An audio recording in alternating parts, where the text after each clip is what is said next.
I have repeatedly gotten a complaint that I keep referencing that the Coraline movie is set in 2009, the release date of the film, and instead I should be assuming that the film takes place in 2002, which was the release of the book. Well, some people have different opinions on the year, but between 2002 and 2007 is what pops up the most. And a lot of the rationale behind this is because of the technology that we see in the movie of the computers and the vehicle that Mom drives. Okay, I'll give you that consumer technology updates faster than stop motion animation can account for, but go with me on a journey here to debate an alternative idea, one that might also fill in a story gap.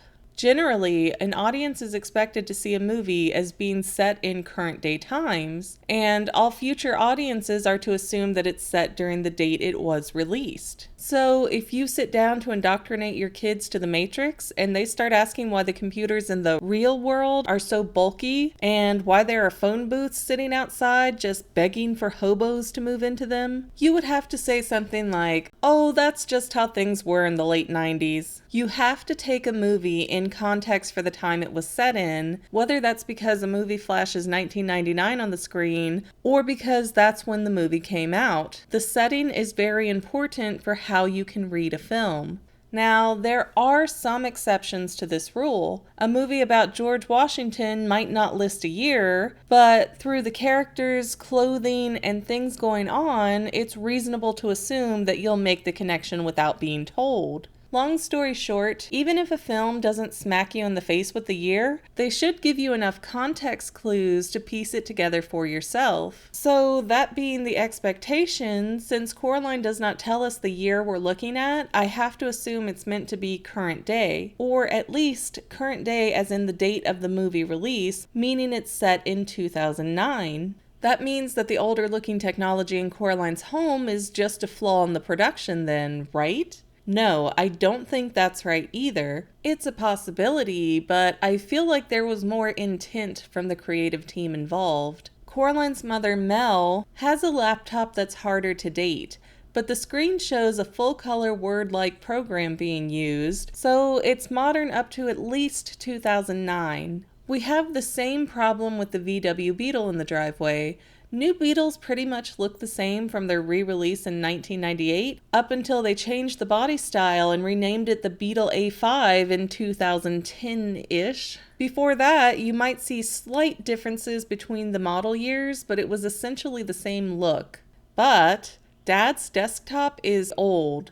And to all you sweet, sweet babies out there, don't try and tell me this was some state-of-the-art computer for 2002. I was alive and technology savvy back then, and no, we didn't have big black and green screens to work on. The fact that the computer screen looks like it goes back to the 80s seems to suggest something. Either Dad, whose name is Charlie, is like George R.R. Martin and will only use severely outdated technology, or the Jones family is dirt poor. And truly, if you think about it, the poor thing makes a lot more sense. Let's not forget that Coraline is introduced to us via her move. And she didn't just move down the street or to the other side of a city that she lived in. Her family packed up and moved from Michigan to Oregon. And the Joneses seemingly have no family or friends around there. Why would you do that? I mean, one of the benefits of being a writer is that you can literally work anywhere in the world and mail or email your material in.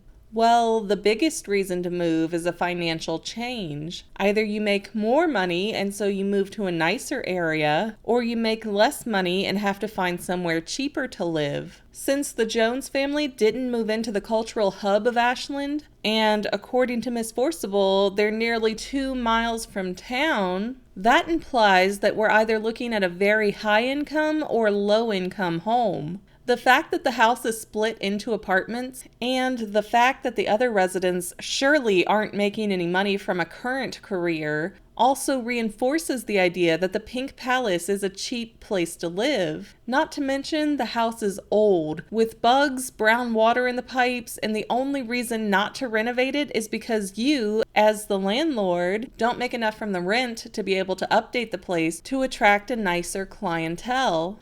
Also, notice that Coraline's parents, Mel and Charlie, are writers, and they don't come to town and meet their new boss and get an assignment. They're already working the moment they move in. Coraline isn't even in school that fast, so how did her parents already check into their jobs? Now, you can write from anywhere in the world, like I said, so where you live is generally more dependent on where you can afford to live. I hear those keyboards clicking. Yes, we see Charlie walk into a store called I Love Mulch when the family goes into town.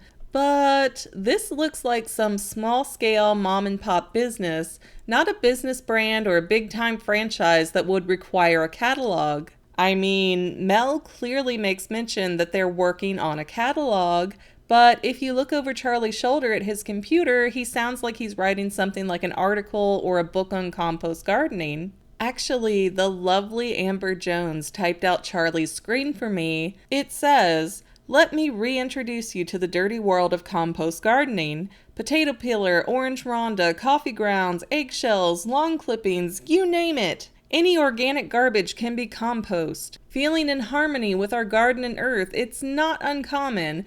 However, to run into a few hurdles while conditioning your garden beds with homemade fertilizer, here's a few tips that will make your first composting project a green thumb experience. Let's say you plan on feeding a family of 4 on fresh vegetables grown in a garden plot that's 100 by 120 feet for 6 months. Or you want to grow 75 prize-winning rose bushes on the same plot of land. You're going to need approximately 20 cubic yards of compost organic material every 4... If that is line for line what Charlie is typing, I can understand why Mel is so annoyed as his editor, because that's really sloppy work. Although, bravo to the director who put in this detail of making his writing sound so bad. But I think Charlie's computer screen really helps to suggest that they are not here to make a ton of money. Charlie's probably doing some kind of passion project, and he's desperately trying to go store to store, finding places to carry it if he self-publishes. So there you have it. The issue in Coraline isn't that the technology suggests the year is 2002.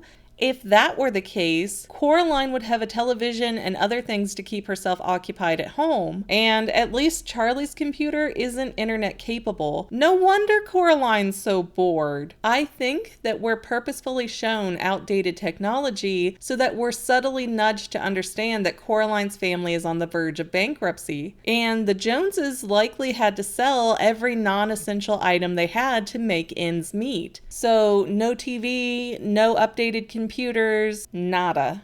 That's why Charlie makes such weird dishes out of random ingredients. It's practice from stretching the food bits that are just lying around so that they don't have to buy more groceries. Another detail the movie offers us that the book does not. Mel mentions having been in a car accident, and that's why she wears a neck brace in the movie. It's another detail that people have asked me about over and over again, because if they took the time to add it in the movie, it has to mean something, right? So maybe a good question would be, did that wreck bankrupt the Jones family because they were uninsured or underinsured? Or did Mel purposefully cause a wreck to get a settlement check from the insurance company? Sane people don't realize this, but there are dozens of ways that you can cause a car accident that is legally the other person's fault. Slamming on your brakes, using a turn signal when you don't intend to turn. People know how to con their way into an injury settlement check. My own husband has fallen victim to these scammers before.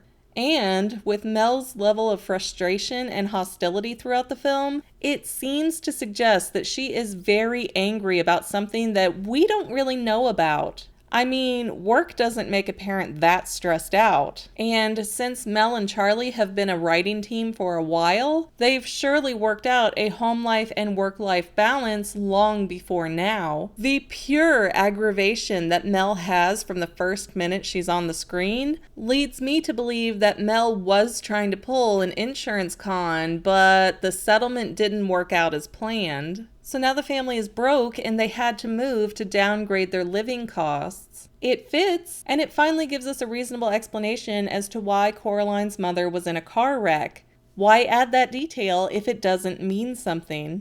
Thanks for watching, and I hope you enjoyed enough to like, subscribe, and share this video. I've also got a lot of other videos on my channel that you are fully encouraged to go check out. Plus, you can find me on Facebook at Say Halo Goodbye, which is my gamer tag, or Twitter at _Fanily.